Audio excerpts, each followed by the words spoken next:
One man party की तरफ बढ़ रही है। मुझे तो लगता है कि अगर 24 में हम लोग तब्दीली नहीं कर पाए तो फिर कोई चुनाव ही नहीं होगा देश में।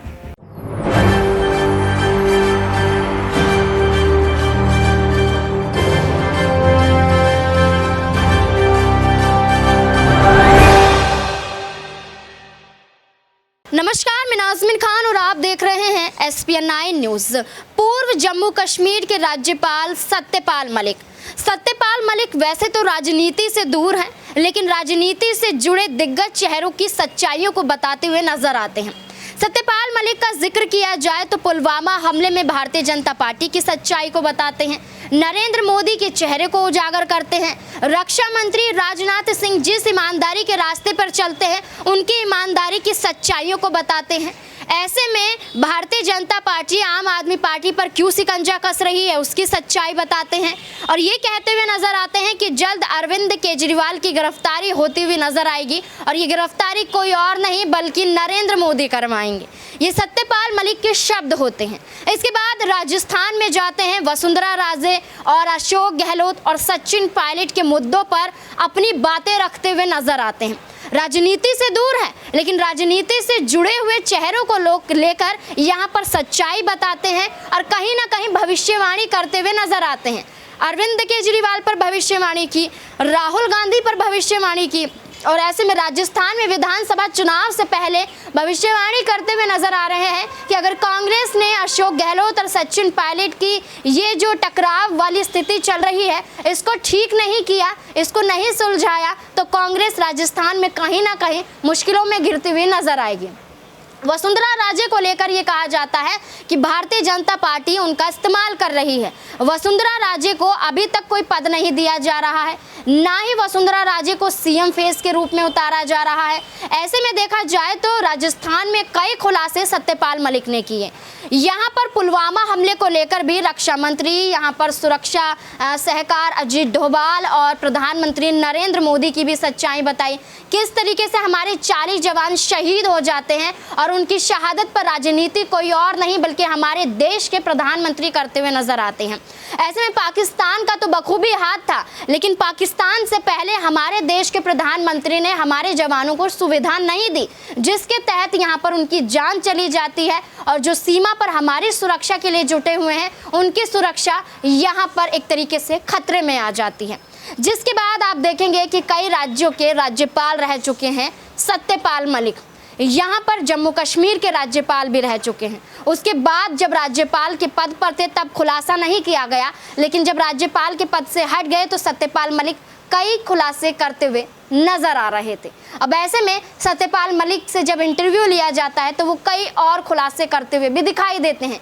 क्या कुछ सत्यपाल मलिक पुलवामा हमले से जुड़े हुए सबूत दिखाते हैं और क्या कुछ यहाँ पर राजस्थान के मुद्दों से जुड़े हुए चर्चा करते हैं, आपको बताएंगे। पहले पुलवामा से जुड़े हुए मुद्दों पर क्या कुछ सत्यपाल मलिक कह रहे हैं, देखिए इस रिपोर्ट में। उसी दिन सारे इलेक्ट्रॉनिक मीडिया को बुला के धमका दिया गया था कि ये कहीं नहीं जाना चाहिए, तो आप लोगों के चैनल हैं, इनसे मैं लोगों तक पहुंच पा रहा हूं। इन्होंने बिल्कुल पूरा मीडिया को एक तरह से टेरराइज करके रखा हुआ है और बात नीचे तक जा नहीं रही है। हम तो पब्लिक मीटिंग्स में जा रहे हैं, आप लोगों के ज़रिए बोल रहे हैं तो बात पहुंच रही है। जहाँ तक पुलवामा का ताल्लुक है, मैंने उसी दिन कहा था, जो लोग कहते हैं बाद में क्यों बोले, उसी दिन पद पे रहते हुए बोला था कि हमारी गलती हुई है, मुझे चुप करा दिया गया और मैं समझा शायद ये जांच करेंगे इसलिए मैं चुप हो गया, वरना मैं बोलता। और उसके तीसरे दिन, ये जिस दिन हुआ है पुलवामा, उसके तीसरे दिन प्रधानमंत्री, हाँ सेम डे, वो एक पब्लिक मीटिंग में बोल रहे थे।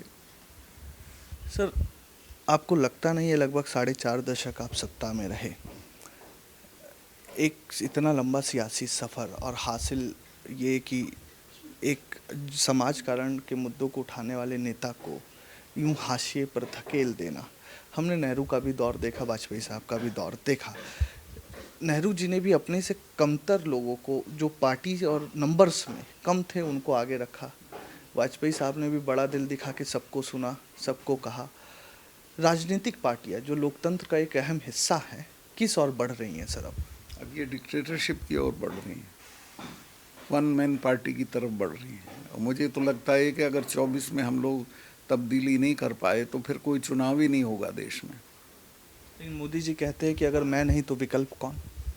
विकल्प जनता चुनती है, कोई तय नहीं करता है। जो लोग MP चुन के आएंगे उनमें से 1977 में कौन विकल्प था? कोई तय हुआ था पहले से, बाद में चुन लिया।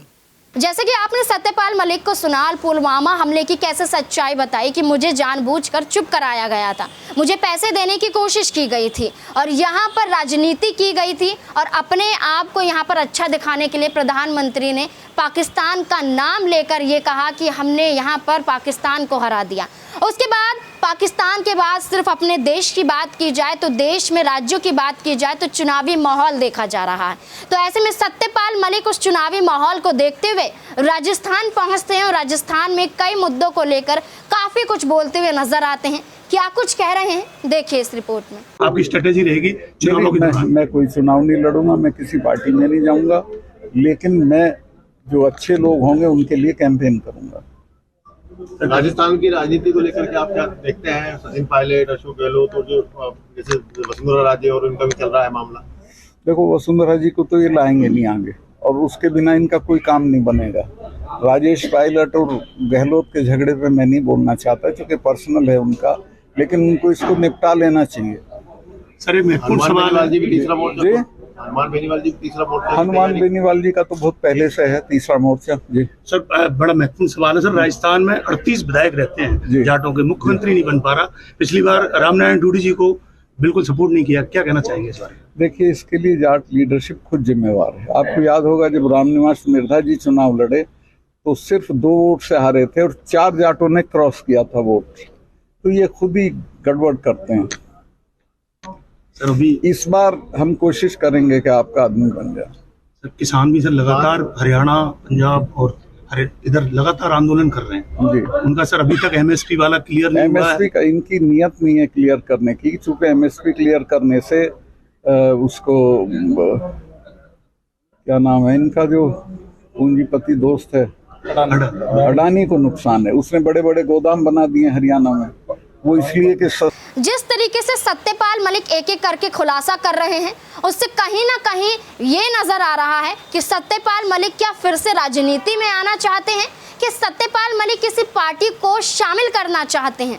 जिस तरीके से सत्यपाल मलिक राजनीति से दूर होते हुए भी राजनीति में बहुत एक्टिव नजर आ रहे हैं और लगातार इन मुद्दों पर चर्चा कर रहे हैं, तो ऐसे में जिस तरीके से कांग्रेस को लेकर सत्यपाल मलिक ने उनका समर्थन किया और गौतम अडानी के मुद्दों पर और यहाँ पर पुलवामा के मुद्दों पर और यहाँ पर फर्जीवाड़े के मुद्दों को लेकर कांग्रेस का साथ दिया और राहुल गांधी की संसद सदस्यता पर भी अपनी चुप्पी तोड़ते हुए ये कहा गया कि जानबूझकर फंसाया जा रहा है और 2024 के चुनाव में कांग्रेस यहाँ पर भारतीय जनता पार्टी को टक्कर ना दे पाए, इसलिए यहाँ पर प्रधानमंत्री राहुल गांधी को घेरती हुई नजर आ रही है।